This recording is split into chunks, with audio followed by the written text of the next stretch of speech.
Hello there and welcome back to my channel. On this miserable wet day, I'm down a friend's workshop to do some work on the wife's Astra. It's a 1.6 Astra J 2014. It's had an issue for a while with a noise coming from the front end, sort of like a rattling, bonking noise, which has been a bit troublesome to try and find out where it was actually coming from. So it doesn't do it all the time, and it only does it on really rough roads like country lanes or potholes or like a corrugated, but normally it's totally smooth. On the front end, I've completely replaced everything, bar one thing. So I've replaced the top mounts, I've replaced the drop links, I've replaced both lower arms, and that's pretty much it. On the front suspension, the only thing I haven't replaced is the anti-roll bar bushes. So I'm going to get it up in the air, I'm going to have a good look over it, probably take the under tray off because that covers most of the bottom of the engine. This Astra, by the way, is the B16 DTH engine, I believe, which is this. It was new from Vauxhall in 2014. It's got the chain on the back of the engine, so like the BMWs, sort of behind the gearbox. So I've done the chain on this car. I've got a video on my channel, so if you want to check that out, go back and you can have a look at it. It's a bit of a pain. They start to rattle on these engines around 120,000 miles, which Vauxhall, or even earlier than that, I believe, Vauxhall say that's totally normal. They rattle for a few seconds when they're starting up, and then eventually, when it starts to rattle, when it starts up, it's starting to eat away at the valve guides ever so slightly every single time it does that, and eventually it starts to rattle all the time because it's worn through the guides. That's what happens. So this has done I think I've done this at 130,000. I think it's done 151,000 now, 160 maybe, and it's absolutely fine. So anyway, I'm going to stop blabbing on. If you haven't already, please subscribe, comment down below, like this video, and I'm going to crack on and I'm going to do you a step-by-step because I have no idea. I've never done this before. I don't know how. It might be really, really simple, might be easy to get to, a couple of clamps, undo it, but I don't know. So let's crack on and get this checked out. Because I'm on a two-poster lift, you have to get the arms underneath the suitable places underneath. So I've already done that. So on these Astra Js, and most cars, they're relatively obvious. You've got where that notch is, you see, that's where the jack is supposed to go. That's where the body is supported for lifting. So you have to put the pads front and rear in those locations, both sides. And then what I like to do is, when it's not too far up in the air, is to just go around and just check that they're actually sitting nicely exactly where they should be all the way around. Safety first, you don't want this falling off of the ramp. You've seen the videos on YouTube, no doubt. If you haven't, go and search, not now obviously, after you've watched the video. So I'm going to do it again, but off camera. I've already been round and I've already checked for play in all of the wheels, up and down, left and right, for any notchiness, and there isn't any. I mean, I'll check it again. So the anti-roll bar is there, so they look like a complete to do. That's great, isn't it? Right, I've had a good look underneath. I'll show you that in a minute. The anti-roll bar brackets look in a right nightmare place to get to. So I don't even know if I can do this without dropping the subframe. So what I'm going to do is I'm going to take this wheel off, and you can just see, I don't know if I can get in there with a spanner, and I don't know. I need to get the wheel off and I'll have a look in there, and I'll show you what I find. So you can just see at the back there, you can just see the anti-roll bar. You can just see one bolt there, and there's another bolt behind it. Now you can get to that one relatively easily. Well, I say easily, it's going to be half a turn at a time. I mean, I suppose I might be able to get a ratchet in. I could probably get a ratchet in there actually, on top of that one. And the other one, that's going to be a bit more of a challenge. So let's just see what I can do. I've already loosened that front one off, and that wasn't, you know, horrendously tight. So let me see if I can get to the back one. Okay, so I managed to get that bolt out. I got to it with the ratchet basically over the top. You can't do that with the back one because it hits the body. I mean, you can just see it there. I suppose I could try and undo it.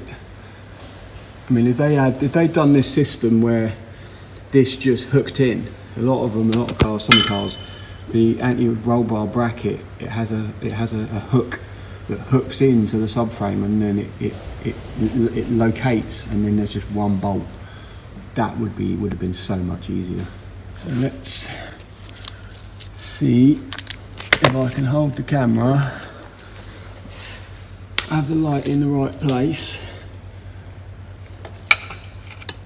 I can only get that on there, look, and I've got nowhere to turn it. What I'm going to try and do is slightly drop the subframe down. There's one big bolt there. There's one there. I'll loosen that one. I'll loosen that one. I'll take that one out and that one out, and then you've got these two bolts here which bolt on this bracket which holds on this exhaust. And hopefully I won't have to. If I have to, it's not a problem because it's only one bolt.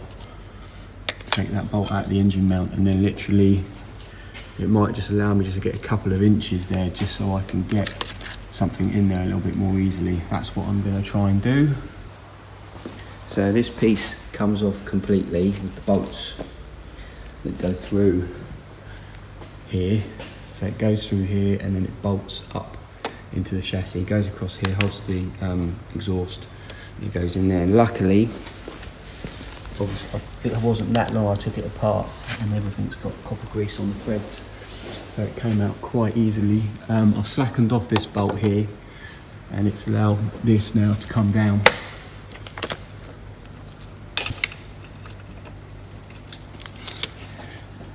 This now comes undone,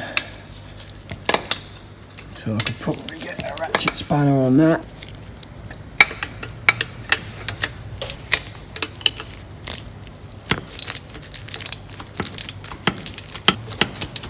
So let me get this off and then I'll come back. Well, that was a total nightmare. First of all, the bush clips into this bracket, so you can't just take this bracket off of the bush because it's actually attached to it there and there. So once I've managed to basically, using a hammer and a lever bar, smashing it out, you can just see a few witness marks on there. Then the bush itself, bearing in mind I couldn't detect any significant play in these. I mean, they might not have needed doing, but I mean, parts of it are still welded, are still attached to the anti-roll bar. So I don't know if you'll be able to see it there, but you can just see these blobs here. That's bits of rubber that are attached to the anti-roll bar. So I've got to get rid of those in this tight space, and then somehow get the other bracket and the rubber back on and bolt it back down again. And this is just one side, and the other side's going to be exactly the same. I'm half tempted to undo this so the anti-roll bar is a bit of, you know, I can pull it out this way a little bit. Maybe that would have been a better idea, because then I could pull the anti-roll bar out a little bit and then gain access to the bush and then push it back in again. So this should come undone relatively easy because I've replaced these, and I'll do the same to the other side, and we'll see where that gets me. both of the drop links, both sides, and that does give you a little bit more room to maneuver it about.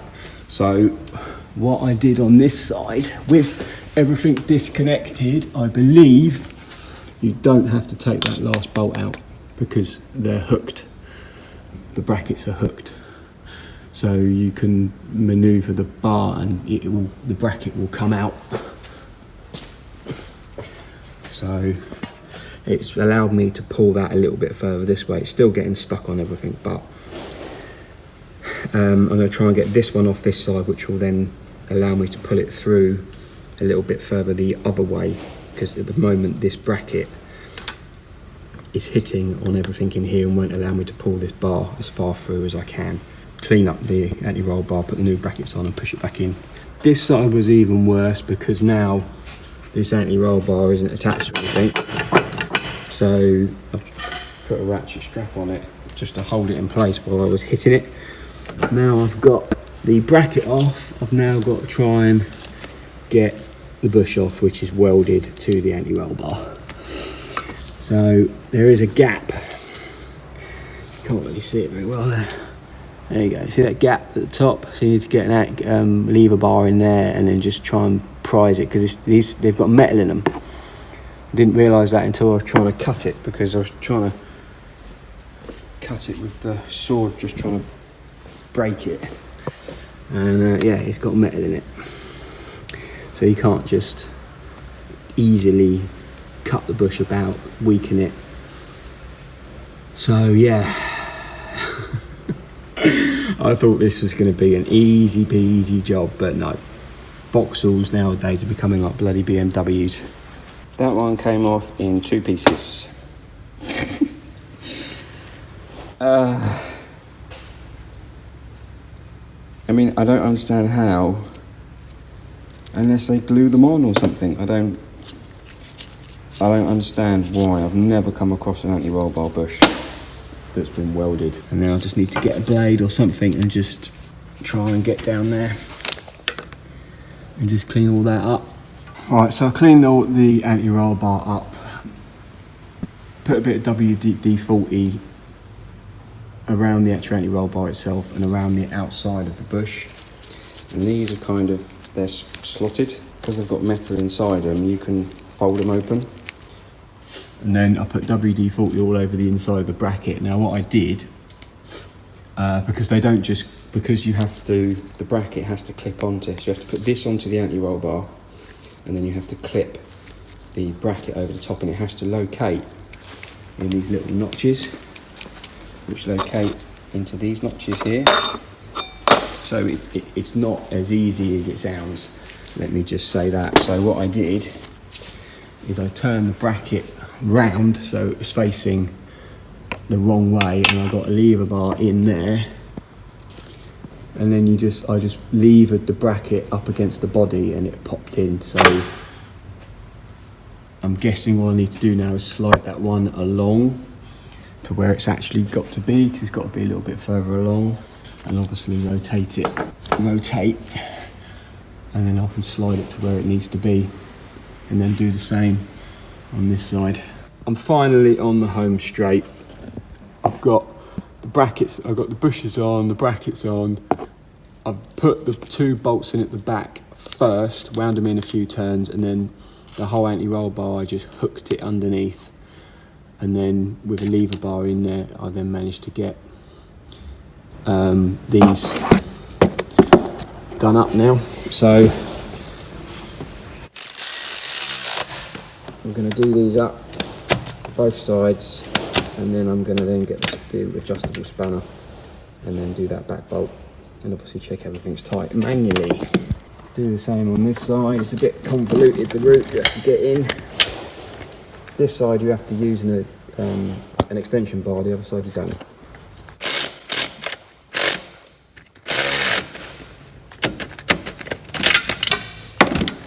So yep, that one's done up.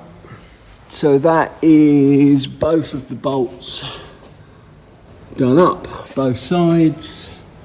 So all I've got to do is put all of the subframe back in, put the drop links, do those back up, I did notice that this arm, which I replaced first, cheap eBay special, there is a tiny little bit of play in this bush.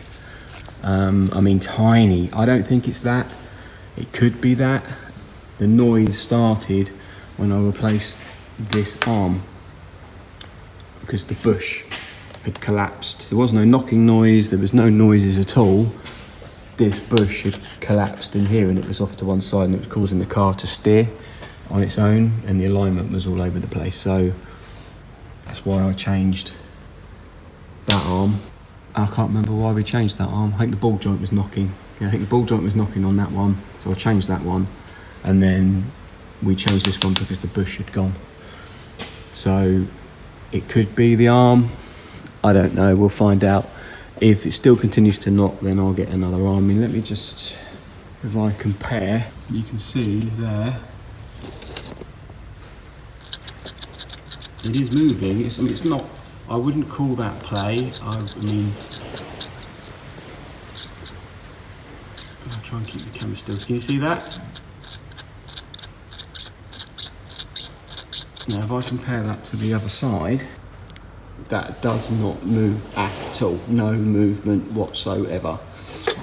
I've checked the bolt is tight on both sides and they are. So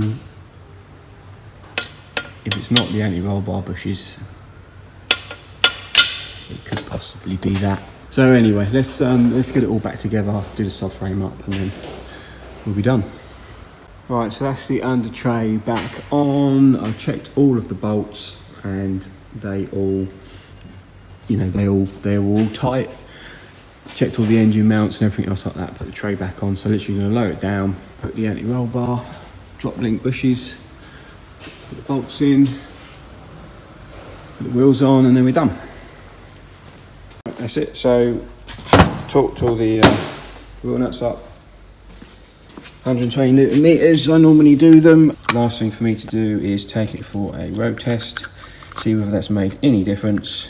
I don't think it's going to have, and it's probably down to that lower arm. Okay, so that's how you do anti-roll bar bushes on of Astra J, unless I wouldn't recommend that you do it. Based on what I've just done, which you'll see, it was a nightmare. I don't, you know, whatever. That's how you do it. I will update this with, you know, something on the screen now to say whether that actually made any difference. Whether it did or didn't, I don't know. So thank you very much for watching. I hope you got this far. I hope you learned something from the video and you could take something away. So subscribe, comment, like, and we'll see you in the next video. Cheers.